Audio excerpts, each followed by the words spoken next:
Vocês sabem o quanto eu amo uma partida de futebol. Por isso brinquei aqui com a camisa do Saulo. Proposital. A gente não combinou não, mas ele veio com a camisa e foi importante, porque a introdução fala exatamente disso. Porque quando a gente olha para o futebol, e você vai entender depois, tá? Só perceba isso. É fato que há alguns jogadores na história que são difíceis de serem sucedidos. Pelo seu valor, pela importância para um clube ou para uma seleção específica. E é muito difícil alguém suceder aquela pessoa. Por exemplo, o Pelé. Cara, Pelé é o rei do futebol. É alguém que, toda vez que aparece um menino novo lá na Vila Belmiro, né, irmão Juca? Aí os torcedores do Santos ficam, opa, lá vem o novo Pelé. Vai surgir o novo Pelé. Era o Robinho, era o Neymar, era isso. Por quê? É o novo Pelé. Todo mundo está na expectativa que nasça um cara como o Pelé, por exemplo. Mas não tem jeito, porque o Pelé ele foi alguém para a sua geração que é insubstituível. Para a sua geração, para tudo que ele viveu. Suceder o Pelé, a camisa 10 do Santos, da seleção brasileira, não era simples. Um cara que ganhou 3 vezes a Copa do Mundo. Não é qualquer um. Zico para o Flamengo, por exemplo, é o que o Pelé é para o Santos. Pode até aparecer novos jogadores com muitas conquistas e que conquistem até mais coisas que o Zico. Mas o Zico é o Zico. Não tem jeito. Ele sempre será reconhecido pela importância e pelo valor dele para o seu clube. Podemos falar de Garrincha, Dinamite, Romário, Fenômeno, Gaúcho, tantos outros, que nas suas, né, o Fred agora recentemente no Fluminense, né, são o quê? Pessoas que fizeram diferença nos seus clubes, e suceder esses caras no futebol não é algo fácil. Por que eu estou falando disso? Porque hoje eu vou falar sobre o sucessor. Suceder alguém que fez um bom trabalho a nível secular já é complicado. Agora pensa na sucessão de um profeta que fez o que fez como Elias.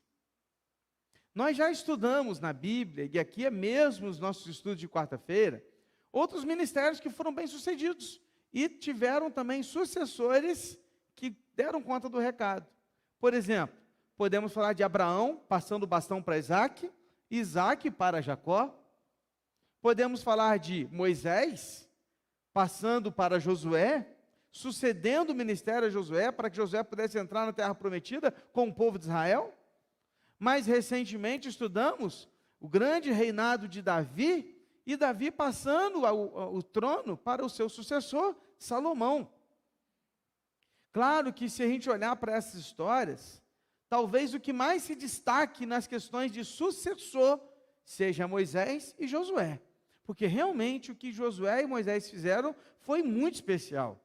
E no momento de conquista e de libertação do povo e de entrada na terra prometida. E agora a gente está diante também de uma situação como essa. Elias, um grande profeta de Deus no povo de Israel, que havia feito muitos milagres, havia acabado de subir aos céus num arrebatamento miraculoso, algo que só Enoque havia experimentado, e agora Elias. E Eliseu recebe a autoridade de Deus para suceder o profeta Elias. Hoje eu quero falar com você sobre o sucessor. Abra sua Bíblia, 2 Reis, capítulo 2. Quero reler 2 versículos que já lemos na semana passada e já estudamos, mas quero pontuá-los novamente. 13 e 14. E depois você deixa a Bíblia aberta, que nós vamos ler os próximos versículos também. Está comigo aí? Diz amém. Diz assim: então levantou o manto de Elias, que havia caído, e voltou para a margem do Jordão. Pegou o manto de Elias, que havia caído, bateu com ele nas águas e disse: onde está o Senhor, Deus de Elias? Quando ele bateu nas águas, elas se dividiram para os 2 lados, e Eliseu passou. Voltar a esses versículos é necessário para a gente começar a entender o início do ministério de Eliseu.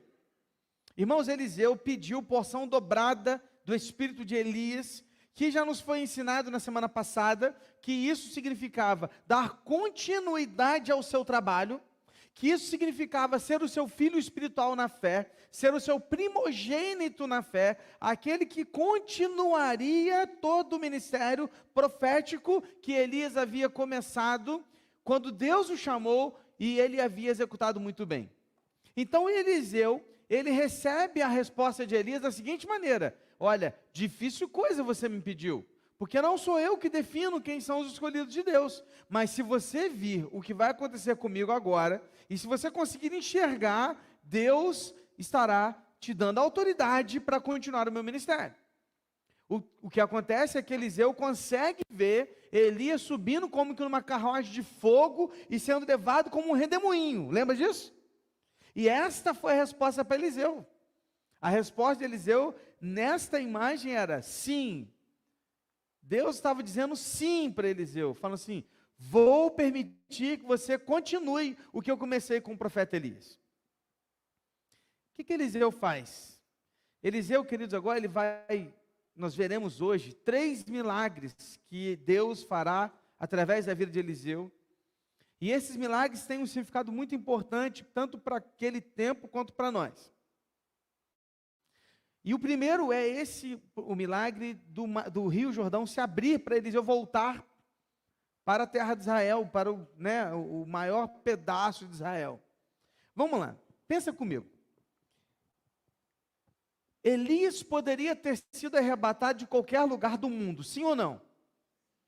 Principalmente do território, visto que era a terra prometida do seu povo, o povo de Deus.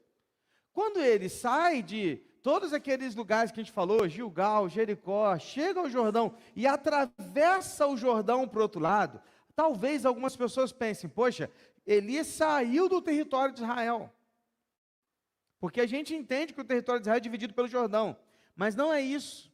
Por quê? Você vai se lembrar lá atrás, que quando Moisés está chegando com o povo, e Josué também, algumas tribos vão pedir para ficar do lado de cá do Jordão, lembra disso? Então, quando ele passa para o lado de cá do Jordão, ele está ficando na tribo de Manassés, está ficando na tribo, no pedaço que era ainda do seu povo. Então, Elias, ele não fez isso sem um propósito, irmãos. E o que estava aqui por trás disso? O que estava aqui por trás disso é que quando Elias fala assim: Eliseu, fica aí, não vem não. Eliseu vai junto. Só que eles passam por terra seca. O Rio Jordão se abre. E naquele momento, pela história, pelo contexto, a gente sabe que era um momento em que o rio estava cheio. E era uma extensão, grande, importante. Imagine você atravessar o rio Paraíba de um lado ao outro aqui, numa extensão grande do rio. Não é fácil, não é simples. Então, quando Eliseu vai para o lado de lá com Elias, e Elias sobe aos céus, Eliseu está como agora? Sozinho. Sozinho. E era o primeiro teste para Eliseu. O primeiro teste para Eliseu era saber se ele confiaria em Deus de tal maneira, de mesmo sozinho, do lado de lá do rio, ele tivesse fé que ele pudesse voltar da mesma forma como ele chegou. E aí alguma coisa muito importante que a gente enxerga aqui, a gente pode ver. Primeiro, sabe o que Eliseu faz? Ele pega o manto de Elias. Sabe, queridos, ao fazer isso, ele está tomando uma atitude. Ele está assumindo uma responsabilidade, ele está pegando o bastão. Com essa atitude, Eliseu está dizendo assim: Deus, estou aqui, usa a minha vida, eu sou teu servo. Sabe, queridos, o que falta para nós, muitas vezes hoje em dia, são Eliseus na igreja, que tem atitude. Porque Deus deixa o manto assim, e eu estou usando agora, claro, que é uma figura de linguagem, deixa a vara, deixa o manto, deixa o bastão na mão, assim, de frente para o camarada só tem que fazer isso aqui, pegar e falar: eu assumo a responsabilidade. Mas nos faltam, muitas vezes, homens e mulheres de atitude. Porque Eliseu era um homem de atitude. Como se mostra isso? Primeiro que ele não deixou Elias, há muito tempo Elias foi falando, me deixa, me deixa, me deixa, ele não deixou, ele foi até o último minuto. Por que ele era um homem de atitude? Porque mesmo diante do Jordão, sabendo que Elias vai subir, Elias fala, o que você quer? Eliseu podia ter pedido qualquer coisa, o que ele pede? Eu quero continuar o seu ministério. Era um homem de atitude, irmãos. E aí quando ele vê a situação acontecendo, o manto está no chão, o que ele tem que fazer? Pegar. Não sei, talvez muitos de nós naquela situação deixariam o manto para trás e voltariam nadando pelo Jordão para o outro lado. Mas Eliseu era um homem de atitude. Deus está muitas vezes convocando dentro da nossa igreja homens e mulheres que tenham atitude. Atitude, irmãos, para sair da zona de conforto e fazer mais do que a gente já fez até agora. Estamos lá, ó, um pequeno grupo rolando lá no São Sebastião. Você sabe como é que esses irmãos vão para lá? Eles vão de Uber. Voltam a pé. E eu fico me perguntando, aonde estão os carros dessa igreja? Levamos agora 20 cadeiras lá. Para a gente voltar com essas cadeiras, levar e voltar, levar e voltar, levar e voltar. Que vontade de comprar uma Kombi para essa igreja. Aliás, você não quer doar uma Kombi não para a igreja? De repente alguém aqui agora tem atitude, igual Eliseu, fala, vou doar, pastor. Já está pedindo, eu peço uma Kombi, a irmã já quer o ônibus, cara. Sabe, irmãos, nós estamos precisando de atitude. Temos lá um lugar lá na Candelária, um salão aberto para a gente fazer um trabalho lá, ó. Precisamos de gente para ir. Pessoas de atitude para pegar e fazer. Não é esperar, mas é fazer. Então o que nós estamos precisando de alguém que pegue o manto. E que não fique olhando para as coisas, ai, nossa, não, mas tem tanta coisa, nossa, mas eu não vou dar conta, mas será que vai dar? Mas e a vida está passando. E a vida está passando. Eliseu, ele não apenas pega o manto, mas ele usa o manto de Elias para abrir o rio Jordão. Com isso, ele demonstra a sua fé no Deus vivo. Ele confiou no mesmo Deus de Elias. Quando o rio se abre, isso é uma confirmação para Eliseu e para aqueles 50 profetas que estavam do lado de lá do Jordão, visualizando aquilo. Eles não viram como Eliseu viu, mas eles viram que Elias sumiu. Eles não viram a carruagem de fogo, eles não viram o redemoinho, mas de repente Elias sumiu. E eles estavam assim, cadê Elias? E quando Eliseu pega o manto, faz ali, tocando no rio, o rio se abre, ele volta. Queridos, aqui há uma confirmação de Deus, tanto para Eliseu quanto para os profetas. Por quê? Porque quando Eliseu vê isso acontecendo, ele tem a certeza de que Deus está com ele. E os profetas têm a certeza de que ele era o sucessor de Elias. Irmãos, um líder usado por Deus não deixa dúvidas do seu chamado. E a igreja, o povo ao redor deste líder, aprova a sua liderança através do poder de Deus que é visto em sua vida.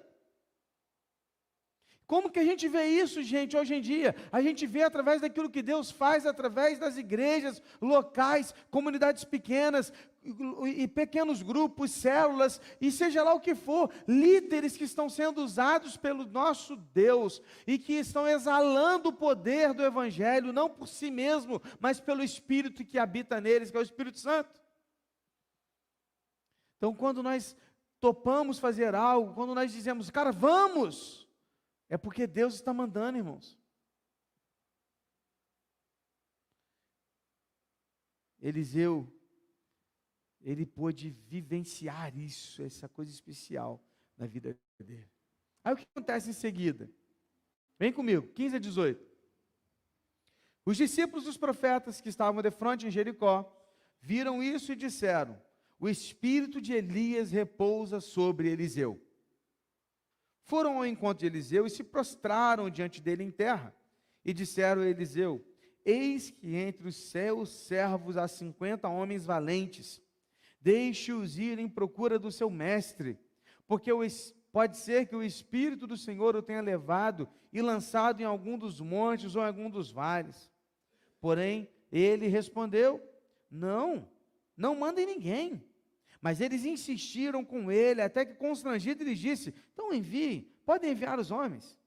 E enviaram 50 homens, que procuraram por durante 3 dias, porém não acharam. Então voltaram para junto de Eliseu, que tinha ficado em Jericó, e ele lhes disse: eu não disse que vocês não deveriam ir? Vem para cá. Primeiro, os 50 profetas que estavam do outro lado do Jordão, quando viram Eliseu voltando, primeira coisa, eles não tiveram dificuldade de reconhecer a autoridade e a liderança de Eliseu sobre eles. Ponto. Ok? Eles se prostraram diante de Eliseu, e não um prostrar-se de idolatrar Eliseu, mas um prostrar-se de respeito. Essa é a ideia, de submissão. Ok? Então, com essa atitude, eles estão reconhecendo: beleza, Eliseu, entendi, você agora é o profeta de Deus, nós estamos contigo. Mas é interessante que eles pedem uma coisa. Parece que eles não conseguem acreditar que Eliseu foi arrebatado. Que Elias foi arrebatado. Acho que eu falei Eliseu, né? Perdão. Então, ele fala assim: Eliseu, a gente quer ir lá procurar Elias. Pode ser que o Espírito de Deus pegou Elias e o largou num monte, num vale. Eu fiquei pensando: gente, mas como, né? Se o Espírito de Deus levou, e Deus não faz uma coisa pela metade, né? Ele faz tudo por completo. Mas, beleza. Eliseu na hora falou assim: gente, não, vocês vão para lá fazer o quê? Não, não é isso, eu vi. Elias subiu. Vou confundir Elias com Eliseu o tempo inteiro. Elias subiu. Mas o texto diz que eles insistiram tanto. Sabe quando a pessoa é insistente? Quem tem filho sabe, né? Sabe, você fala assim: não faz, não faz. Então faz. Aí ele vai lá e quebra a cara. Aí ele volta: eu te falei, né? Falei para você não fazer. E aí Eliseu falou assim: cara, vocês querem? Então vai então, vai. Aí por 3 dias eles procuraram Elias. Insistiram, procuraram, voltaram. Ao voltar para Eliseu, tiveram que ouvir a frase que ninguém gosta de ouvir, quando faz uma escolha que alguém já falou para não fazer, e no final quebra a cara, né? É difícil, geralmente é a esposa que fala isso, né? Eu avisei. Essa frase, rapaz, isso dói. Eliseu vira para ele assim: eu avisei. Perderam 3 dias procurando por algo que vocês não deviam ter procurado. Eu avisei. Sabe, gente, eu fiquei me colocando no lugar de Eliseu. Você não tem ideia como é que é ruim quando, como líderes, você aponta um caminho e a pessoa faz completamente diferente. Você não tem ideia como que é ruim quando você fala: cara, faz isso. Quando você combina algo e a pessoa não faz. Quando você combina algo e a pessoa não cumpre.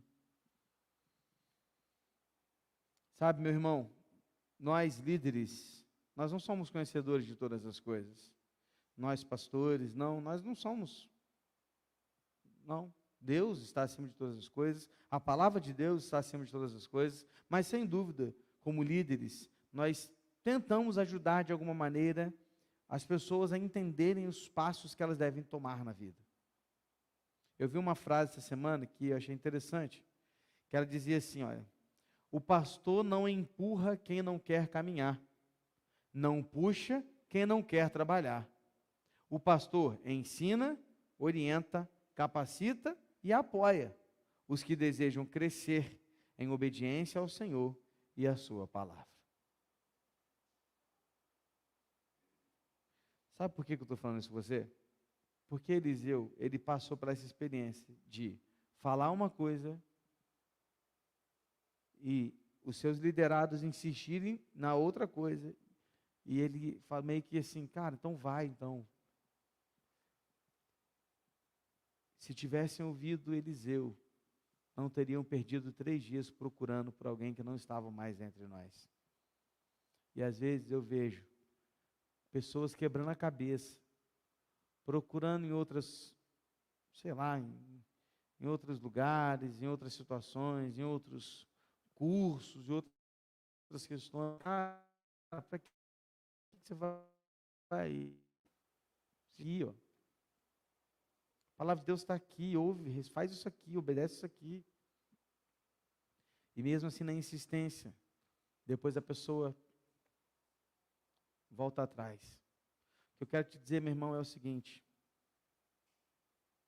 esteja pronto a ouvir, a ser orientado, capacitado e ensinado a partir da palavra de Deus, pelos líderes que estão sobre a sua vida. Seja o seu pastor, professor de escola bíblica, líder de pequeno grupo, líder de ministério. Não sei. Porque eles não estão ali à toa. Amém? Seguindo a história, nós vamos ao segundo milagre. Então, o primeiro milagre, qual que foi? Abriu o Rio Jordão. Estamos juntos? Segundo milagre, 19 a 22. Os homens da cidade disseram a Eliseu: eis que esta cidade é bem situada, como o Senhor pode ver, porém a água não é boa, e a terra é estéril. E ele disse: tragam-me um prato novo e ponham nele sal. E eles trouxeram. Então Eliseu foi até a fonte e jogou sal na água. E disse: assim diz o Senhor, tornei saudável esta água. Ela não será mais causa de morte nem de esterilidade. E aquela água ficou saudável até o dia de hoje, segundo a palavra que Eliseu tinha dito. O que acontece aqui agora, irmãos? O segundo milagre é da seguinte forma. Os moradores de Jericó chegam até Eliseu e compartilham com ele da dificuldade que eles tinham. Jericó era um lugar amaldiçoado, irmãos. Quando Josué passou por ele amaldiçoou aquela cidade. Olha, se alguém tentar construir essa cidade, ele será amaldiçoado, não vai conseguir tudo. Era um lugar amaldiçoado. Mas eles passando, ele havia moradores ali, israelitas. E eles então compartilham com Eliseu. Eliseu, poxa, está vendo aqui a nossa terra? Nossa terra tem água ruim. Nossa água, ela não é boa. Não é boa para beber, não é boa para plantar, não é boa para nada. Nossa terra é uma terra estéril. Você não podia fazer algo por nós? Eliseu então pede um prato novo com sal. Por que sal? Porque o sal tinha um papel importante entre os israelitas. Primeiro, que ele tinha um papel importante nos sacrifícios. Os recém-nascidos, eles eram esfregados com sal. Sabia disso? Os recém-nascidos dos judeus, dos israelitas, eles eram esfregados com sal. Comer sal junto é uma expressão que vem lá do Oriente Médio, desde aquele tempo, que demonstra a ideia de amizade entre as partes. Então, comer sal junto significa que a gente tem uma amizade, a gente tem parceria. E o próprio Jesus vai chamar a igreja de sal da terra. Em suma, o sal traz a ideia de pureza, amizade, relacionamento, e também está ligado à adoração e à aliança do povo de Deus, do povo com Deus e Deus com o seu povo. O que Eliseu faz? Ele pega o sal num prato novo.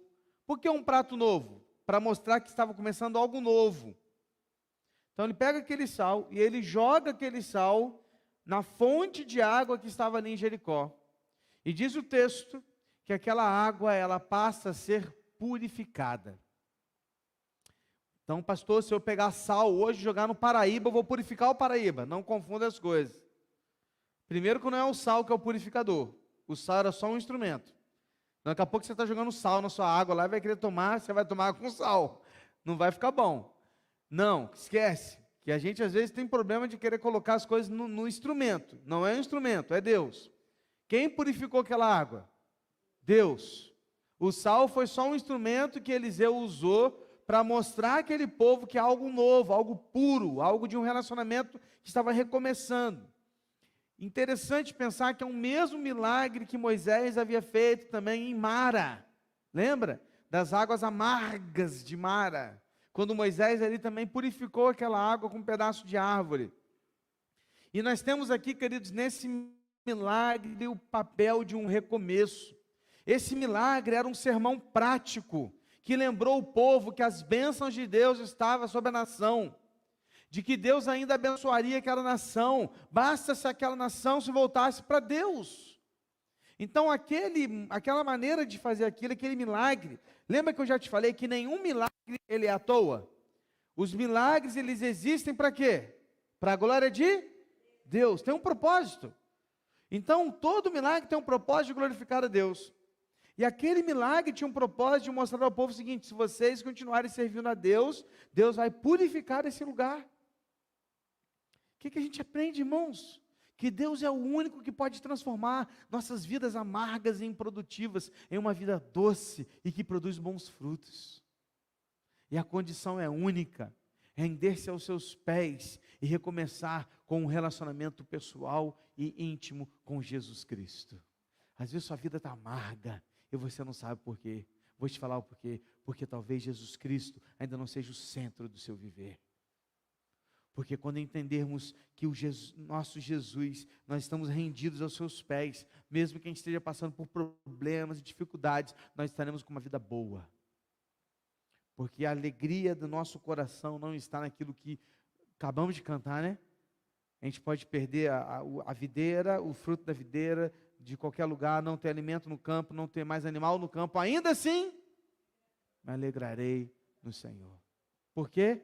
Porque a nossa alegria, a nossa vida doce, o nosso coração transformado, nossa vida amarga transformada em vida doce, está em Cristo, não nas circunstâncias da vida.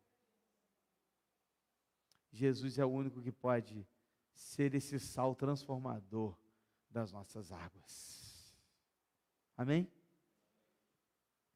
E o terceiro milagre é aquele que os carecas gostam.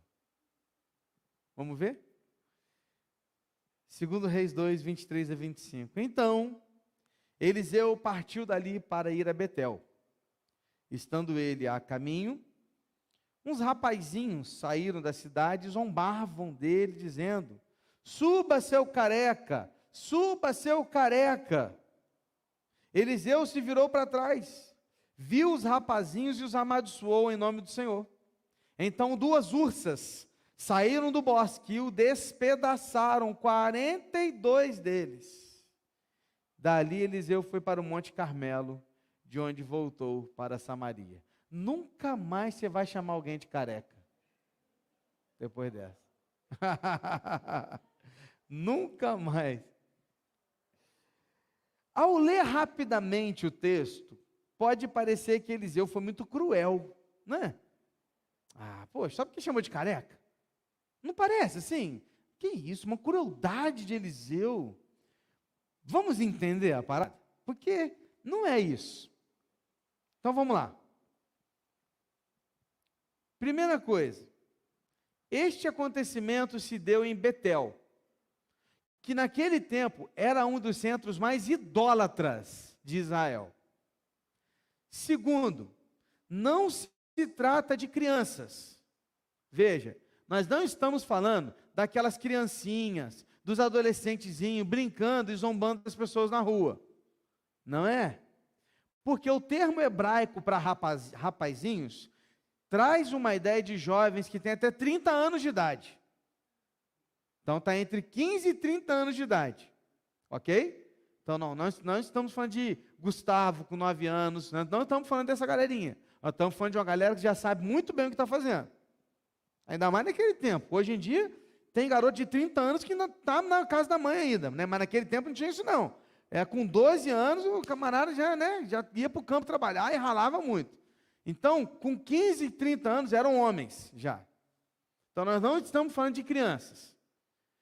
Não se trata de um grupo de meninos, mas de uma gangue de jovens arrogantes e idólatras que ridicularizavam o profeta e o Senhor. Aí você vai falar assim: pastor, como entender isso? Então vamos lá. O texto diz que eles falavam assim: suba, seu careca, suba, seu careca. Ou na sua versão, sobe, calvo, sobe, calvo. Ou algo parecido que você tem na sua versão. Vamos dividir essas expressões para a gente entender. Primeiro, o verbo subir, aqui o sobe, o suba, não é a ideia assim, ele está subindo o morro, vai careca, continua subindo o morro, não é essa a ideia. O que eles estão fazendo aqui, eles estão ridicularizando o arrebatamento de Elias. Pastor, agora entendi. Ele não está subindo um morro, eles estão falando assim, vai gente, sobe. Não é isso não, querido. Por quê? Porque o que se traz aqui, por trás desse termo hebraico, é a ideia de pessoas zombando e ridicularizando aquilo que havia acontecido com Elias, com o arrebatamento de Elias. O que eles diziam aqui era assim, com essas palavras, estavam dizendo mais ou menos algo parecido com isso, ó. Se você é mesmo um homem de Deus, por que você não sobe também como Elias, seu careca? Que bom que ele partiu. Seria bom que você fosse para o mesmo caminho. Por que você não some também? É isso que eles estão falando. Está entendendo agora? Mas não para por aí, porque ao chamar o profeta de calvo ou de careca, eles estavam ridicularizando ao quadrado. Porque um jovem chamar um homem adulto de calvo era um grave desrespeito. E repetir o apelido era uma ofensa ainda maior. Já expliquei para você que no hebraico não tem superlativo, lembra disso? E quando você quer dar ênfase, o que você faz? Você repete. Então, eles não apenas falaram, sobe logo para o céu também você é alvo. Não, eles repetiram. E ao repetir, eles estão dando ênfase, dizendo, é isso mesmo que a gente pensa, é isso mesmo que você ouviu, a gente não vai voltar atrás não, você quer ouvir de novo? Seu careca. Então eles estavam dando ênfase. Irmãos, o cabelo grisalho era uma coroa de honra para um israelita. E não era comum ter homens calvos naquele tempo, mas a calvície era algo rara, e era considerada por alguns como uma desgraça. Da mesma forma como o homem não ter barba para eles, era algo de desgraça. Então, irmãos, Eliseu já tinha essa dificuldade por ser calvo. Já era um problema que ele tinha que lidar. Por ser uma questão de desonra. E quando alguém ainda mais novo zombava dessa maneira, eles estavam exaltando ainda mais o ridículo na vida de outra pessoa. Mas não estamos falando de qualquer pessoa. Nós estamos falando do profeta de Deus. E de Deus não se zomba. Para resumir a história, se você ler essa frase agora, sobe careca, você tem que ler ela mais ou menos assim, ó. Não se preocupe com a expressão, porque é uma expressão que talvez possa soar ruim para você, mas é isso mesmo, tá? Se você é mesmo um homem de Deus, seu careca desgraçado, por que você não vai para o céu como foi Elias? Que bom que ele partiu, por que você não some também, seu careca? Essa é a expressão. Desgraçado na ideia de não ter graça, de ser alguém desonrado pela calvície, nesse termo que eu estou querendo dizer, tá? Então não é um xingamento aqui não. Você entendeu, né? Então o que estava dizendo aqui era alguém que estava zombando de Deus e zombando do profeta de Deus. Ficou mais claro agora? Agora você entendeu que não era algo comum. O que temos aqui, irmãos? É uma gangue de desordeiros, irreverentes, desrespeitosos, zombando do servo de Deus. E isso aqui é terrível. Recentemente, um político entrou numa igreja e desrespeitou uma igreja. Não era nem evangélica essa. Isso foi terrível, porque não se faz isso. Não se desrespeita dessa maneira. Correto? Agora pensa isso nessa situação, para você tentar entender um pouquinho do que a gente está falando. Da questão do desrespeito, da desonra com aquilo que é sagrado, com aquilo que é de Deus. Esses rapazes não estavam mostrando respeito para com o Senhor, e Eliseu conhecia da palavra de Deus, e sabia que os insultos daqueles homens eram uma transgressão da aliança com Deus. Por isso, ele invocou a maldição sobre eles. E quando invoca uma maldição, duas ursas surgem e ferem aqueles homens. Irmãos, o texto no hebraico, despedaçar, não traz uma ideia de morte, mas uma ideia de deixar machucado. Então a ideia aqui do texto é que eles não morreram. Despedaçar aqui traz uma ideia de ferir gravemente, de morder, de arranhar. Então você imagina duas ursas pegando 42 homens, e eles fugindo, e de alguma maneira os 42 homens foram acertados pelas unhas, pelas mordidas e pelas patadas daquelas ursas. Então todos eles se machucaram.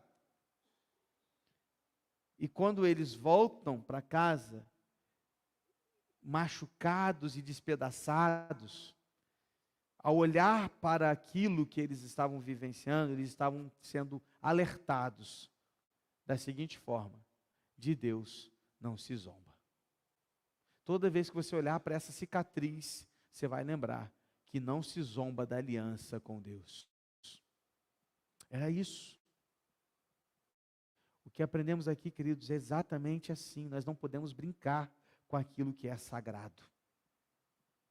Nunca zombe do Senhor. Nunca brinque com aquilo que é sério. Não estou falando para você ser um cara carrancudo. Não, você sabe que eu sou brincalhão, eu brinco, eu rio. Estava brincando aqui agora com a camisa do Saulo, antes de começar a pregação. Coisa por quê? Porque a gente é assim. Mas há uma diferença entre ser descontraído, brincar e zombar daquilo que é divino.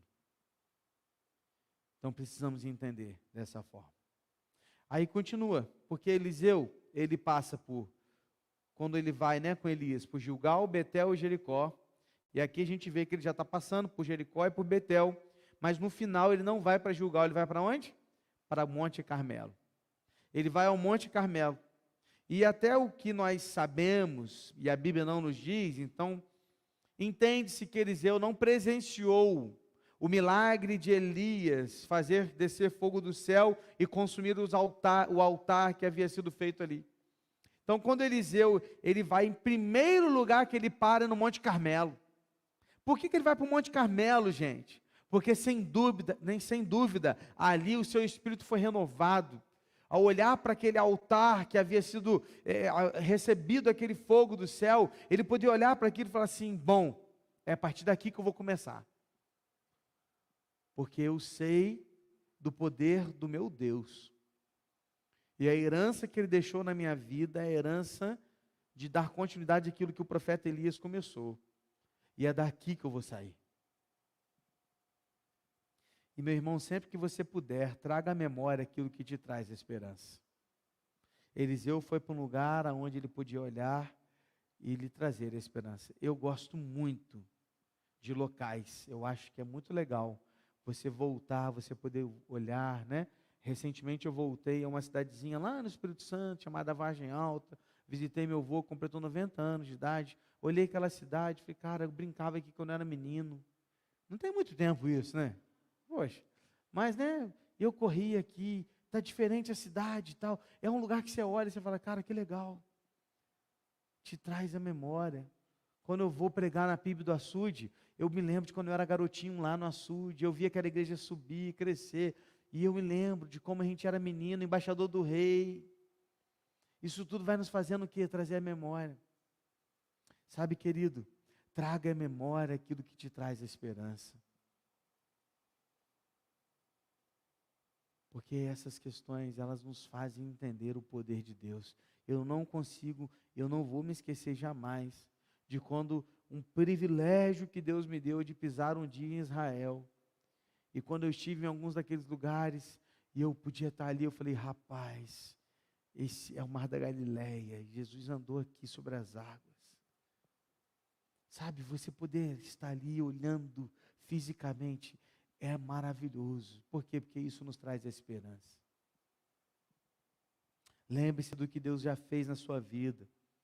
Lembre-se do que Deus ainda há de fazer através da sua vida. Tome a atitude como Eliseu tomou. Não se esqueça do que ele já fez, do que ele vai fazer na sua família, na sua história, nesta igreja e por onde a gente passar, porque o mesmo Deus que fez descer fogo do céu com Elias é o Deus que conduz as nossas vidas hoje, irmãos. É o mesmo Deus. E o nosso Deus, ele não muda. Ele é o mesmo ontem, hoje e eternamente. Amém? Então lembre-se daquilo que Deus fez, faz e fará e coloque-se à disposição para isso. Eliseu saiu do Monte Carmelo, foi para Samaria, capital de Israel. Sabe o que ele foi fazer lá? Não perca o próximo capítulo, semana que vem, aqui às 19h30. Amém? Senão você vai embora assim, né? Poxa, feche seus olhos, vamos orar. Ó Deus, como é bom estudar a Tua palavra, Senhor. Como é gostoso entrar na história. Como é bom ver e presenciar, Deus, esses momentos incríveis que Eliseu viveu no início do seu ministério, o sucessor de Elias. Eu fico pensando como que Eliseu, não sei, talvez não, mas eu estaria tremendo no lugar dele. Porque era algo fantástico que o Senhor deu a ele de fazer.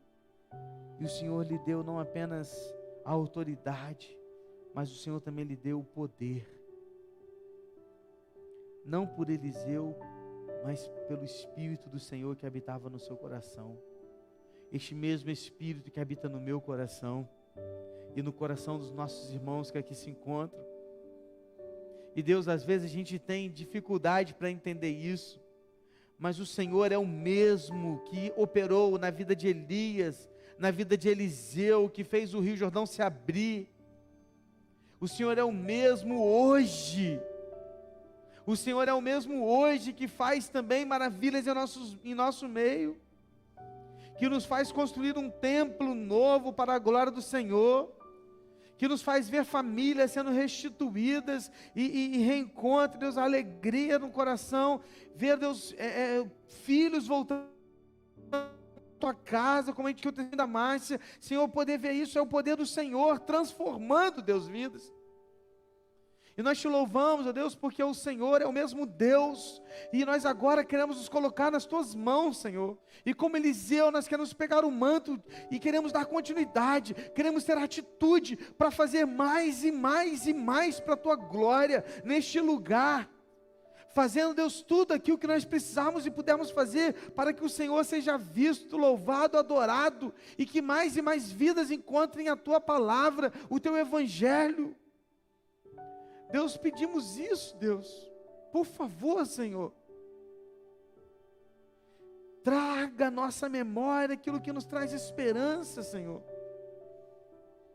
nos faça rever e nos lembrar daquelas vezes que o Senhor nos sustentou quando nós não tínhamos nada, daquelas vezes que o Senhor nos livrou de situações, nos deu nova vida, nos deu novos momentos, novas estratégias. Naqueles dias que nós estávamos entristecidos para baixo e o Senhor renovou nossas forças. Naquele dia que parecia nada dar certo e o Senhor respondeu nossas orações. Obrigado, Deus. Obrigado porque o Senhor é maravilhoso. E o Senhor tem feito maravilhas entre nós.